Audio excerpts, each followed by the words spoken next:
Welcome you all to Law Sikho. So this week in our legal essay for judiciary and law exams, we are going to discuss about SERAS Act. SERAS Act क्या होता है, ये कैसे हमारे अभी social legal affairs में आया, कैसे एक करंट अफेयर का इशू बना हुआ है, उस पर हम बात करेंगे। तो चलिए अब बात करते हैं कि SERAS Act है क्या। तो एक डिमांड उठ रही है कि यहाँ पर जिन लोगों को सेक्शन 377 जो कि होमोसेक्सुअलिटी की बात करता है, जो सेक्शन जिसको सुप्रीम कोर्ट के द्वारा डिक्रिमिनलाइज कर दिया गया है, गैर आपराधिक मान लिया गया है, इसमें जिन लोगों को कन्विक्ट किया गया, जिन लोगों को सजा सुनाई गई इस एक्ट के अंदर, उनको पार्डन कर दिया जाए। तो एक ऐसा एक्ट लाया जाए जो एक्स पोस्ट फैक्टो इफेक्ट रखता हो और अभी तक जितने लोग इस धारा के अंतर्गत, इस सेक्शन के अंतर्गत कन्विक्टेड हुए हैं, उनको माफ कर दिया जाए। तो यहाँ पर हम विस्तृत जानेंगे कि क्या इसका इतिहास रहा है, ये डिमांड क्यों उठ रही है, सुप्रीम कोर्ट के क्या महत्वपूर्ण जजमेंट है, इन सारी चीज़ों के बारे में हम इस पूरे वीडियो में डिस्कशन करेंगे। तो चलिए, SERAS एक्ट की जब भी बात करते हैं तो इसे माना जाता है कि एलन ट्यूरिंग लॉ जो है उसके बेस्ड पर इसे लाने की बात की गई है। अगर इसका फॉर्मल टाइटल देखें, ये जो कानून है यूके का कानून है, इंग्लैंड और वेल्स में ये कानून इफेक्टिव है। So the policing and crime act 2017 में ये एक्ट लाया गया था। ये भी अपने आप में इसी नेचर का एक एक्ट था, जिन भी लोगों को होमोसेक्सुअलिटी के होते हुए यहाँ पे क्रिमिनलाइज किया गया था, जिनको आपराधिक गतिविधियों में माना गया था, यहाँ पर उन सभी को पार्डन कर दिया गया। इस एलन ट्यूरिंग लॉ लाके ये अपने आप में एक एक्स पोस्ट फैक्टो लॉ था। तो यहाँ पर एलन ट्यूरिंग कौन है? अपने आप में काफ़ी जाना माना नाम कहलाते हैं। वर्ल्ड वॉर जो दूसरा विश्व युद्ध हुआ था, इसमें इनकी बहुत बड़ी भूमिका थी। एक कंप्यूटर इंजीनियर थे, उसके साथ में जो विभिन्न कोड रहते थे उन्हें ये ब्रेक करते थे और कंप्यूटर में अपना बहुत अच्छा ज्ञान रखते थे, जिसके कारण इंग्लैंड को, यूके को बहुत ज़्यादा मदद मिली थी। लेकिन जब ये विश्व युद्ध खत्म हुआ, उसके बाद में इनके व्यक्तिगत जीवन पे लोग गए। इनके व्यक्तिगत जीवन पे इनकी सेक्सुअलिटी को देखते हुए इन पर मुकदमा चलाया गया और इसे ग्रॉस इनडिसेंसी माना गया कि अपने आप में ये बड़ा ही गैर जिम्मेदाराना इनका व्यवहार था, ऐसा पाया गया। और 1952 में इनको सजा हुई होमोसेक्सुअलिटी, एक गे होने के लिए, इनकी सेक्सुअलिटी के लिए। उसके बाद में ये मामला उठाया गया। जैसे जैसे समय आगे बढ़ा हमारे समाज में, जैसी हमारी सोच है, इसमें भी परिवर्तन आते गया। 2013 में रॉयल पार्डन इन्हें दिया गया, मतलब कि क्वीन की तरफ से इनको माफ़ कर दिया गया, इन्हें पार्डन दिया गया और माना गया कि जो भी इन्हें सज़ा सुनाई गई थी 1992 में, 1952 में, वो गलत थी। जैसे मैंने बताया, ये लॉ यूके में एप्लीकेबल है। यूके में इंग्लैंड और वेल्स जो है, यहाँ पर ये लॉ इफेक्टिव है। अब बात आती है कि SERAS एक्ट हम कह रहे हैं, तो ये नाम SERAS आया कहाँ से? क्या ये कोई लीगल टर्म है? नहीं, ये प्रोफेसर रामचंद्र SERAS, इनका केस था, इनके केस के ऊपर है। कौन थे professor Ramchandra SERAS?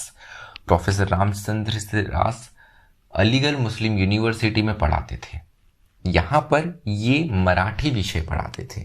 Modern Indian languages जो डिपार्टमेंट था, उसके हेड ऑफ द डिपार्टमेंट थे। काफ़ी लोकप्रिय प्रोफेसर माना जाता था इनको अलीगढ़ मुस्लिम यूनिवर्सिटी में।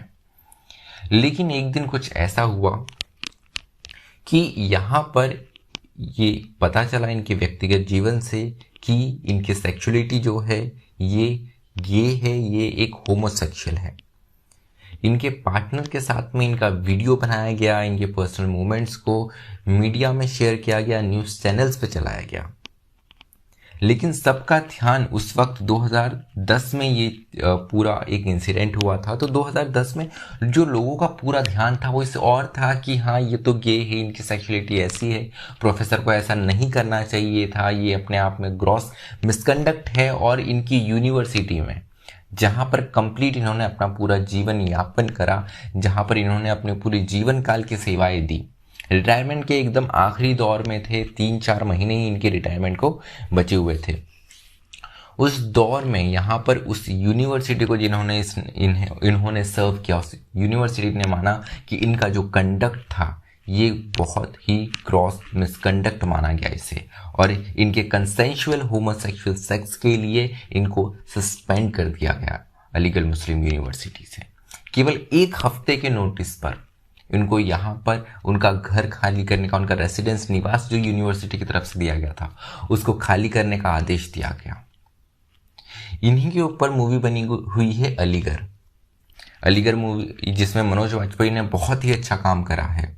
हंसल मेहता की मूवी है। अगर आप इस विषय में रुचि रखना चाहते हैं, अगर आपको ऐसी मूवी ज़रूर मैं रिकमेंड करूंगा कि ये मूवी आप ज़रूर देखिएगा। इनके प्रोफेसर सिराज के पूरे जीवन पर है, ये जो इंसिडेंट है उस इंसिडेंट के ऊपर है, किन यातनाओं से उन्हें गुजरना पड़ा उनके ऊपर है। आगे चलकर प्रोफेसर सिराज के इलाहाबाद हाईकोर्ट में वो गए, एक्टिविस्ट कुछ साथी उनके साथ में आए जिन्होंने उनकी मदद करी, प्रोबोनो उनका केस लड़ा गया, और इलाहाबाद हाईकोर्ट में जब ये मामला गया तो इलाहाबाद हाईकोर्ट ने यहाँ पर अलीगढ़ मुस्लिम यूनिवर्सिटी ने जो कदम उठाया था उन्हें सस्पेंड करने का, उससे बिल्कुल सरासर गलत बताया और उन्हें कहा कि इन्हें उनकी नौकरी वापस दी जाए और इनको अपनी जॉब, प्रोफेसर की जो नौकरी होती है वो उन्हें वापस मिली। लेकिन तब तक काफ़ी देर हो चुकी थी। सिर्फ वो ज्वाइन ही करने वाले थे कि उससे 1-2 दिन पहले ही यहाँ पर उनकी हत्या हो जाती है। एक बहुत बड़े षड्यंत्र के अंतर्गत, कॉन्स्पिरेंसी के अंतर्गत इनकी यहाँ पर हत्या कर दी जाती है। बताया जाता है कि इनके खाने में जहर मिला दिया गया था, पॉइजन देकर इनकी हत्या कर दी जाती है। तो यहाँ पर ये बताता है कि कैसे हमारी समाज की मानसिकता है। आपकी सेक्सुअलिटी ये बहुत ही पर्सनल मामला होता है, यहाँ पर आपको जज किया जाता है, और अगर आप कोई अलग सेक्सुअल ओरिएंटेशन रखते हैं, कोई की सेक्सुअलिटी अलग है, तो समाज आपको एक अलग ही नज़रों से देखता है। और यहाँ पर एक यूनिवर्सिटी में जहाँ पे वाइस चांसलर होते हैं, सारे पढ़े लिखे प्रोफेसर होते हैं, ऐसी उन एक कमेटी में, उन प्रोफेसर्स की कमेटी ने यहाँ पर उनको सस्पेंड किया गया। तो अपने आप में ये बताता है, ये केवल ज़्यादा साल पुरानी बात नहीं, सिर्फ 11 साल पुरानी बात है। 2010 में इन्हें सस्पेंड किया गया था। तो चलिए अभी अगर हम बात करें तो सेक्शन 377 जो है, इसमें होमोसेक्सुअलिटी को क्रिमिनलाइज किया गया। होमोसेक्सुअलिटी अर्थात यहाँ पर जब सेम जेंडर, सेम सेक्स के बीच में जब यहाँ पर कुछ फिजिकल इंटरकोर्स होता है उसे हम होमोसेक्सुअलिटी कहते हैं। अगर आपका प्रेफरेंस जो है अपोजिट जेंडर से ना होते हुए सेम जेंडर से, सेम सेक्स के साथ में अगर आपका सेक्सुअल ओरिएंटेशन, सेक्सुअलिटी हो, तो यहाँ पर हम इसे होमोसेक्सुअलिटी कह सकते हैं। तो यहाँ पर जो सेक्शन 377 ये है, जैसे आपको पता है आईपीसी ब्रिटिश काल में बनाया गया था, तो यहाँ पर बहुत सारे ब्रिटिश कालीन कानून थे, उन्हीं को एडॉप्ट करके भारत में भी लागू किया गया। तो हमारे आईपीसी में जो सेक्शन 377 है, ये बर्गरी एक्ट 1533 जो है, जो कि होमोसेक्सुअलिटी को क्राइम मानता था, उसी को देखते हुए सेक्शन 377 बनाया गया था। मामला जब सुप्रीम कोर्ट पहुंचा, जब इसकी संवैधानिकता, कॉन्स्टिट्यूशनलिटी चैलेंज की गई सुप्रीम कोर्ट में, तो सुप्रीम कोर्ट ने बड़े ही कड़े शब्दों में कहा, उस समय के chief justice Deepak Mishra, justice AM Khanwilkar, justice DY Chandrachud, justice Rohinton Fali Nariman और justice Indu Malhotra, constitutional bench थी, बड़े ही कड़े शब्दों में इन्होंने बताया कि सेक्शन 377 जो है ये एक असंवैधानिक, एक तर्कहीन, एक अनिश्चित और एक मनमाना कानून है, एक अनकॉन्स्टिट्यूशनल, एक इरेशनल, एक इंडिफेंसिबल और एक आर्बिट्री कानून है। और उसी को देखते हुए सेक्शन 377 को डिक्रिमिनलाइज किया गया। अब जो सेक्शन 377 है, यहाँ पर एक महत्वपूर्ण बात यह है कि कंप्लीट सेक्शन को डिक्रिमिनलाइज नहीं किया गया। यहाँ पर जो कंसेंशुअल सेक्स होता है केवल उसे ही डिक्रिमिनलाइज किया गया।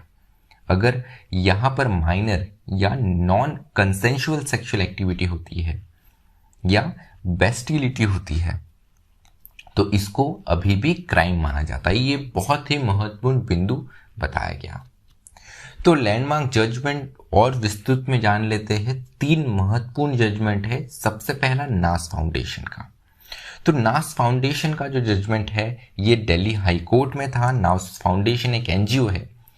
ये इस मामले को हाई कोर्ट में ले गई और हाई कोर्ट ने यहां पर माना कि ये आर्टिकल 14 सेक्शन 377 जो है ये आर्टिकल 14 के अगेंस्ट है, अनुच्छेद 14 का उल्लंघन करता है, आर्टिकल 14 को वॉयलेट करता है और यहाँ पर ये अनरीजनेबल क्लासिफिकेशन है और होमोसेक्सुअल क्लास को टारगेट किया जा रहा है इस सेक्शन की, इस धारा, इस कानून के माध्यम से। उसके बाद में यही मामला अपील होकर जब सुप्रीम कोर्ट में गया तो यहाँ पर सुरेश कुमार कौशल केस के साथ इसे कंबाइन किया गया और यही बात 2013 में पुनः दोहराई। अब महत्वपूर्ण चीज ये है कि जो प्रोफेसर सिराज के साथ में हुआ था वो 2010 में हुआ। नास फाउंडेशन केस जो था ये वर्डिक्ट 2009 में आया। तो यहाँ पर दिल्ली हाई कोर्ट ने डीक्रिमिनलाइज करने के बाद में भी ऐसा इंसिडेंट हमारे देश की एक top university Aligarh Muslim university 2010 में करीब ये टॉप 3 यूनिवर्सिटीज में होंगी, अभी भी हमारे देश की नामी जानी यूनिवर्सिटीज में है, वहां पर ऐसा इंसिडेंट होता है। तो यहाँ पे सुप्रीम कोर्ट ने इसी चीज को दोहराया। सुरेश कुमार कौशल वर्सेस नास फाउंडेशन का केस था, इस चीज को वापस दोहराया कि सेक्शन 377 जो है इसे डिक्रिमिनलाइज हम करते हैं, इसकी क्रिमिनलिटी हम बनाए नहीं रखेंगे। उसके बाद में वापस मामला उठता है सुप्रीम कोर्ट में, वापस कॉन्स्टिट्यूशनल बेंच के पास में जाता है और यहाँ पर इस बार केस था नवतेज सिंह जौहर केस। तो Navtej Singh Johar and others versus union of India 2018 का मामला है। तो इस बार वापस इसी चीज को दोहराया गया कि सेक्शन 377 जो है उसे हम डीक्रिमिनलाइज करते हैं, ये अनकॉन्स्टिट्यूशनल है, रैशनल है, इनडेफेंसिबल है, मैनिफेस्टली आर्बिट्री है अपने आप में। और यहाँ पर सेक्शन 377 जो है इसका जो महत्वपूर्ण पार्ट था, मेजर पोर्शन है, उसे डिक्रिमिनलाइज किया गया और वहां पे नॉन कंसेंशुअल सेक्स और जो माइनर्स के साथ में सेक्स है या रेप जैसी गतिविधि है, बेस्टिलिटी है, इसे अभी भी क्राइम माना जाता है। तो संक्षिप्त में जाने, सबसे पहले दिल्ली हाई कोर्ट में मामला गया नास फाउंडेशन वर्सेस सेंसिटी ऑफ दिल्ली। उसके बाद में वही मामला सुप्रीम कोर्ट में जाता है, सुरेश कुमार कौशल वर्सेस नास फाउंडेशन, वही बात दोहराई जाती है और अंत में 2018 में Navtej Singh Johar and others versus union of India का केस होता है और ये सुप्रीम कोर्ट में जाता है और वहां पर वापस इसी चीज को दोहराया जाता है। अब महत्वपूर्ण बात ये होती है कि इस चीज की जो डिमांड उठ रही है सिरास एक्ट की, ये आना चाहिए, एलन ट्यूरिंग बिल जो है उसके लाइन पर वैसा ही सिमिलर एक एक्ट आना चाहिए। तो बहुत जरूरी है क्योंकि LGBTQ कम्युनिटी जो है बड़े लंबे समय से देखने को मिला है कि इनके साथ में सामाजिक रूप से काफी ज्यादा इन्हें प्रताड़ित किया गया है, इनके साथ भेदभाव हुआ है, इनके साथ में डिस्क्रिमिनेशन हुआ है, एक बहुत इनजस्टिस देखने को मिला है। तो जरूरत है कि हमारी गवर्नमेंट जल्द से जल्द ऐसा कोई कानून लाए जिससे यहाँ पर जो लोग इस कानून के सेक्शन 377 के अंतर्गत जिनको दोषी पाया गया था सिर्फ उनके कंसेंशुअल होमोसेक्सुअल रिलेशंस के लिए, उन्हें भी यहाँ पर माफ कर दिया जाए, उन्हें भी हक है जीने का। तो इसी नोट पे यहाँ पर आज का हमारा डिस्कशन खत्म होता है। मुझे सुनने के लिए आप सभी का धन्यवाद। स्टे ट्यून्ड टू लॉ सीखो।